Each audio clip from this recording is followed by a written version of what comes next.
कि अब लोग एहतजाज कर रहे हैं बिजली के बिलों के ऊपर, तो उसके ऊपर भी FIR काटी जा रही। यार कोई हद होती है, जुल्म की हद होती है। और यकीन करें, मैं ये सोच रहा था कि अगर हमारी अशराफिया का यही रवैया रहा, गरीबों के घरों में बिजली के बिलों की सूरत में ये जो जुल्म के परवाने आप भेज रहे हैं, ये भेजे जाते रहे, तो फिर अल्लाह ना करे ये सूरत हाल इनकलाबे फ्रांस जैसे किसी सानहे पर मुंतज हो सकती है। और वहां पता क्या हुआ था, सुन ले जरा। विल ड्यूरेंट, मशहूर मौर्रख और फलसफी, अपनी किताब हीरोज ऑफ हिस्ट्री में लिखता है कि मलका जो फ्रांस की थी, मेरी एंटोइनेट जीन, पेरिस से 23 मील दूर खूबसूरत महल में वो रहती थी, और उसने गरीबों का मजाक उड़ाते हुए तंजिया एक जुमला ये कहा था कि अगर इनको रोटी नहीं मिलती तो ये केक क्यों नहीं खा लेते। और उसके बाद जब हजूम बिफरा तो उस मलका और उसके शोहर लुई को पकड़ा गया, उन्हीं की गाड़ी में बिठाकर गिलोटिन तक लाया गया। गिलोटिन किसको कहते हैं जानते हैं? वो जो एक छुरा आता है, ऊपर से चरखियों पे घूमता हुआ और नीचे आके गर्दन को काट के रख देता है, उसको गिलोटिन कहते हैं। वहां लाया गया और उसके सामने उसके शौहर लुई को पहले उसका सर तन से जुदा किया गया। मलका के साथ उसके इस जुमले की वजह से इतना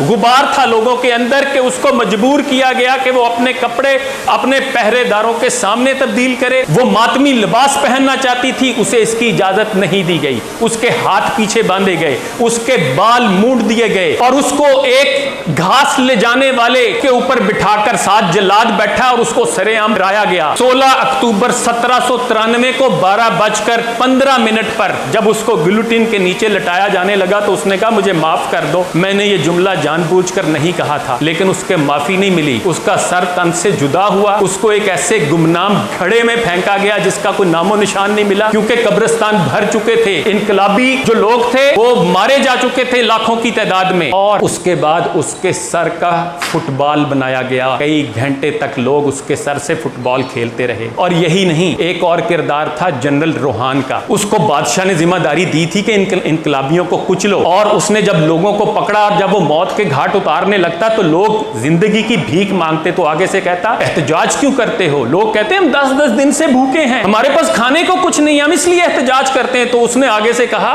कि पेरिस में बड़ी घास है, तुम घास क्यों नहीं खाते? उसी जर्नैल को गिलोटिन के पास खड़ा करके घास खाने पे मजबूर किया गया और फिर उसके मुंह में घास ठोंस दी गई और उसके बाद उसको गिलोटिन पे लटा के उसका सर भी तन से जुदा कर दिया गया। मैं मैसेज देता हूं पाकिस्तान की शराफिया को कि खुदारा बस कर दें, खुदारा बस कर दें, इस अवाम का इतना इम्तिहान ना लें। ये ना हो कि ये गरीब अवाम फिर आपके गिरेबानों तक पहुंचे तो आपको भागने को रास्ता ना मिले।